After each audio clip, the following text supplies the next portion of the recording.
2 கோடி உறுப்பினர் சேர்க்கை இலக்கை நாங்கள் நிர்ணயித்திருக்கிறோம். தலைவர் அவர்களின் உத்தரவின் பேரில் நிர்ணயித்திருக்கிறோம். அதற்கு ஒரு இலக்கு வைத்துக்கொண்டு நாங்கள் அந்த உறுப்பினர்களை சேர்க்க இருக்கிறோம் என்பதை இந்த நேரத்தில் நாங்கள் மகிழ்ச்சியுடன் தெரிவித்துக் கொள்கிறேன். ஆரம்பமே அதிரி புதிரியாக தன்னுடைய இலக்கு நிர்ணயித்ததின் மூலம் அரசியல் கட்சிக்கு அதிர்ச்சி வைத்தியத்தை கொடுத்துருக்காருங்க தமிழக வெற்றி கழகத்தின் தலைவராக இருக்கக்கூடிய திரு விஜய் அவர்கள்.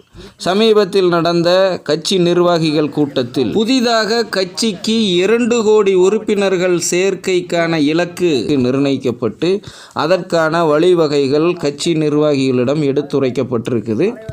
அந்த நிகழ்வுக்கு அப்புறம் அந்த கட்சியின் பொதுச் செயலாளராக இருக்கக்கூடிய திரு புஷி ஆனந்த் அவர்கள் பத்திரிகையாளர் சந்திப்பில் கூறியதை தான் இப்போ பார்த்துக்கிட்டு இருக்கிறீங்க. அந்த சந்திப்பை தான் இப்போ நீங்கள் கேட்டுக்கிட்டு இருக்கீங்க. இதில் அவர் தெளிவாக கூறியிருப்பது என்னென்னா, கட்சி நிர்வாகிகளுக்கு சரியான முறையில் வழிகாட்டப்பட்டு பூத் கமிட்டின்னு சொல்கிறாங்க பார்த்தீங்களா, ஒவ்வொரு எலெக்ஷன் பூத்துலேயும் கமிட்டிகள், அந்த கமிட்டிக்கான உறுப்பினர்கள் எப்படி தேர்வு செய்யணும், அவர்களை எப்படி அணுகணும், அதற்கான வழிமுறைகள் என்ன, அதிகாரப்பூர்வ தகவல்கள் எங்கெங்கிருந்து உங்களுக்கு வழங்கப்படும், அதை யார் யார் வழங்குவார்கள், மற்றவர்கள் சமூக ஊடகங்கள் உள்பட எந்த ஒரு இடத்திலும் தங்களுடைய கருத்துக்களை கட்சியின் கருத்துக்களாக பதிவிடக்கூடாது என்பது உள்பட அனைத்து வழிகாட்டுதலும் வழங்கியிருப்பதாக அவர் தெளிவாக எடுத்து கூறியிருக்காருங்க.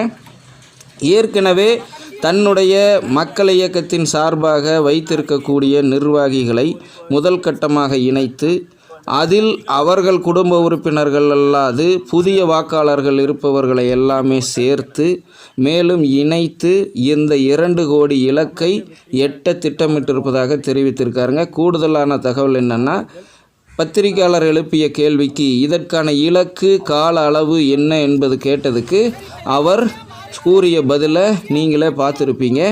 அதையும் இங்கே தெளிவாக சொல்ல கடமைப்பட்டிருக்கிறேன்.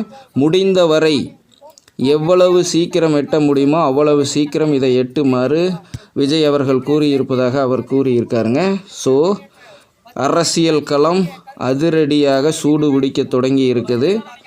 இவருடைய அரசியல் நகர்வுகள் அடுத்தடுத்து என்னவாக இருக்கும், இதை தொடர்ந்து இவர் சந்திக்கக்கூடிய பிரச்சனைகள் என்னவாக இருக்கும், இவருடைய அடுத்தடுத்த முன்னேற்பாடுகள் முன் செயல்பாடுகள் எல்லாம் எந்தெந்த நேரத்தில் இருக்கும் அப்படிங்கிறது உங்களைப் போலவே நம்மளும் ஒரு செய்தி ஊடகமாக தொடர்ந்து எதிர்பார்த்து கொண்டிருக்கிறோம். அந்த தகவல்கள் வந்த உடனே, கிடைத்த உடனே, இதுபோல் அதிகாரப்பூர்வமாக நாம் அறிந்த உடனே உங்களுக்காக தொடர்ச்சியாக வைத்து கொண்டிருப்போம்.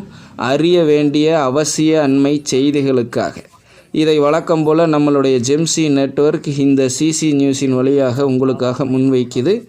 நம்ம ஜெம்சி நெட்வொர்க்கை பின்பற்றக்கூடிய 3 லட்சத்துக்கும் மேற்பட்ட இந்த காணொளி தயாரித்து கொண்டிருக்கும் தருணம் வரை 3 லட்சத்துக்கும் மேற்பட்ட நல்லுள்ளங்களுக்காக இந்த செய்தி வழங்கப்படுகிறது. தொடர்ந்தும் வழங்குவோம். ஸோ உங்களுடைய ஆதரவு ரொம்ப முக்கியம். வருங்காலங்களில் நாம் நம்மளுடைய லட்சியத்தை எட்டுவதற்கும் இது பேருதவியாக இருக்கும். ஸோ புதியவர்களிலிருந்து நம்ம ஜெம்சியின் குடும்ப உறவினர்கள் வரை இந்த சிசி நியூஸ் தமிழுக்கு ஆதரவை அளித்தார்கள். சாமானியனாக நாம் நடத்தும் இந்த செய்தி ஊடகமும் செயற்கைக்கோள் தொலைக்காட்சிகளை விட சிறப்பாக செய்திகளை வழங்க அதற்கு உங்களது ஆசையை தந்து உதவுமாறு தாழ்மையுடன் கேட்டுக்கொள்கிறேன். அடுத்தடுத்த நிகழ்வுகளுக்கு மறக்காமல் சப்ஸ்கிரைப் பண்ணிட்டு உடன் வர்ற பெல் சிம்பிளை போட்டுக்கங்க. 4 பேர்த்தோட மறக்காமல் பகிர்ந்துக்குங்க. குரு நன்றி, வணக்கம்.